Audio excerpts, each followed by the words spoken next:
Hello, Joshua Collin here. Thought I'd do a quick update on the compressor and the Wisconsin. First off, we pulled the cylinder head off, and there was absolutely no honing in the cylinder, but now you can see there is. I have a friend down here at Makerspace. That's where I am right now.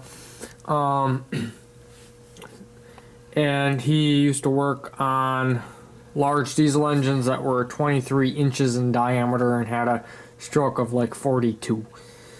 So he's really good at that. So I'm having him take charge of the compressor rebuild. He is going to end up sandblasting it and putting some heat reflective paint on it that helps transfer the heat out of the pump. The crankshaft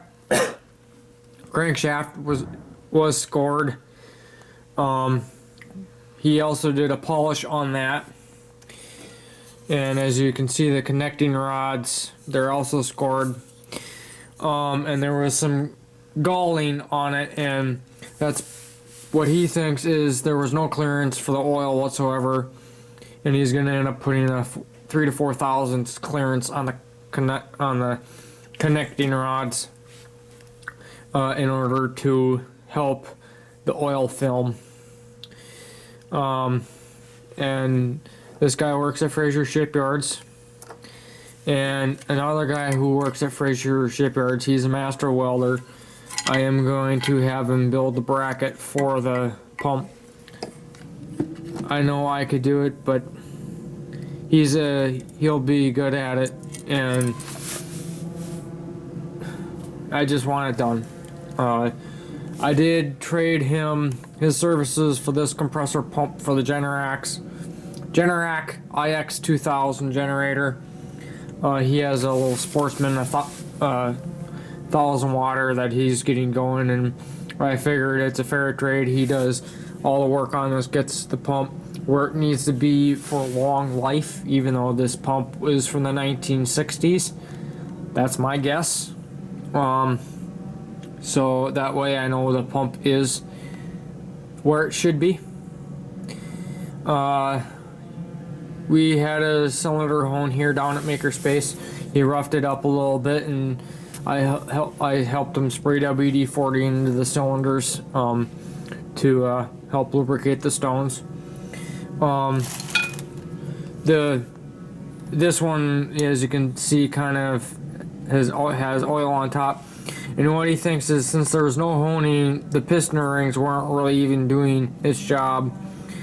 And these piston rings were almost lined up, which is a big no-no when it comes to piston rings.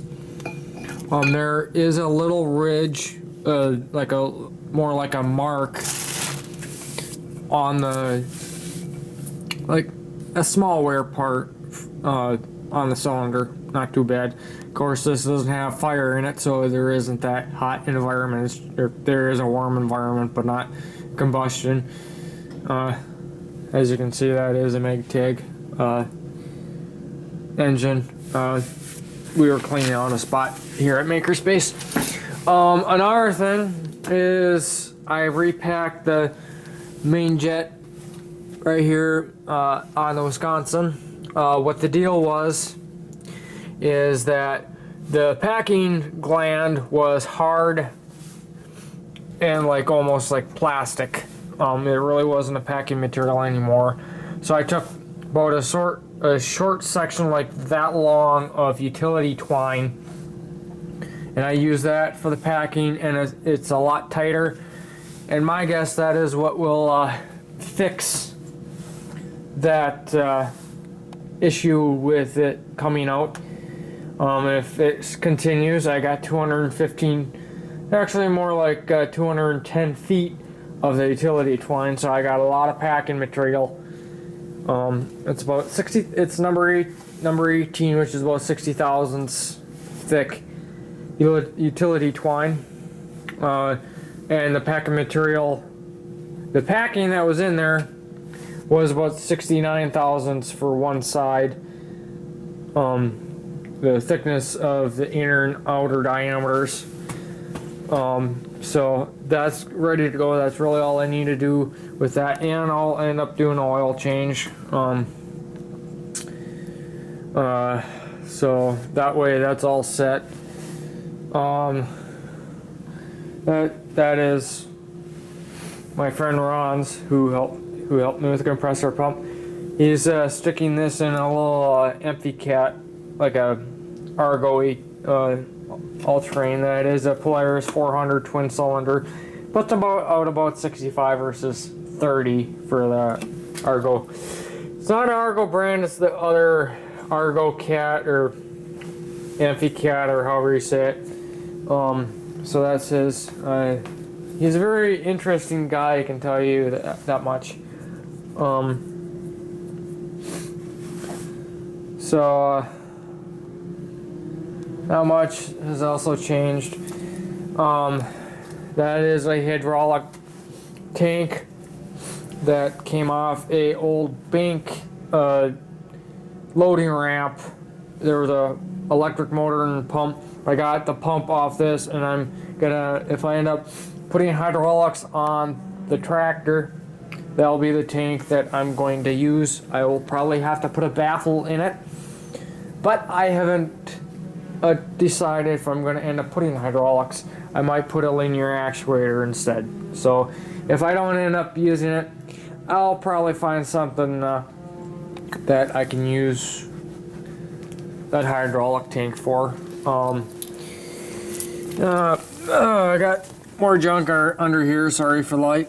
This back thing is a pop-up camper furnace.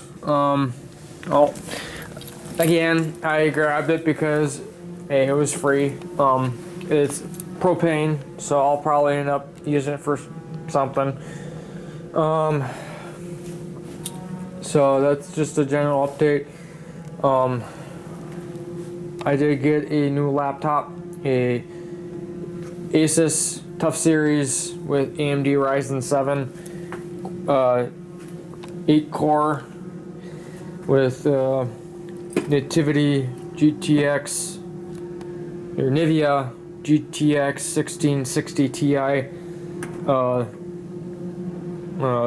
graphics card, dedicated graphics card. It's working wonders. I'm just having a few issues with Wi-Fi. It can literally it blows my old one out of the water. Of course, my old one is 7 years old. I'll be right back. I'm back. Here is my new laptop. Of course, you're looking at it while I show you the listing on Best Buy. It is a 17.3 inch screen. It actually has the form factor of 15.6 because of the Nano Edge display. 16 gigabyte of RAM, which is what my other one had. GTX 1660 for the graphics. 1 terabyte standard hard drive and the 256 SSD.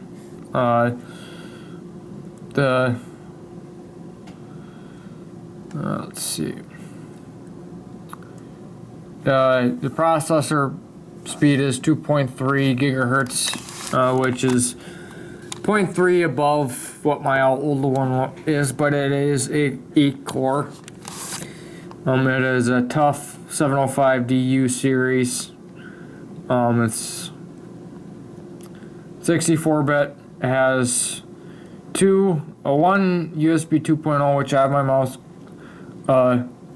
put into, and then 2 3.0 ports, and then a HDMI, then a combination headphone jack and microphone jack. This is a full HD screen. It's not a touch screen. I don't need that.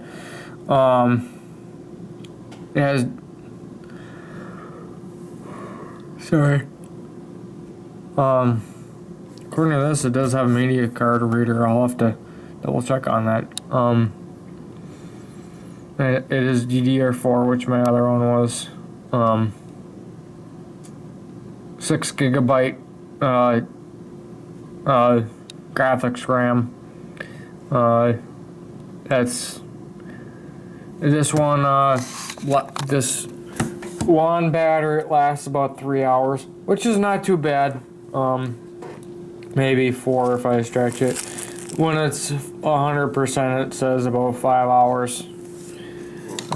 So it weighs about 6 pounds, so it's about what mine is. I will leave in the link in the description to this laptop, so you can read this specs if you want, or buy its Best Buy item. Thanks for watching. Please comment and subscribe, and I'll see you in the next one. Bye.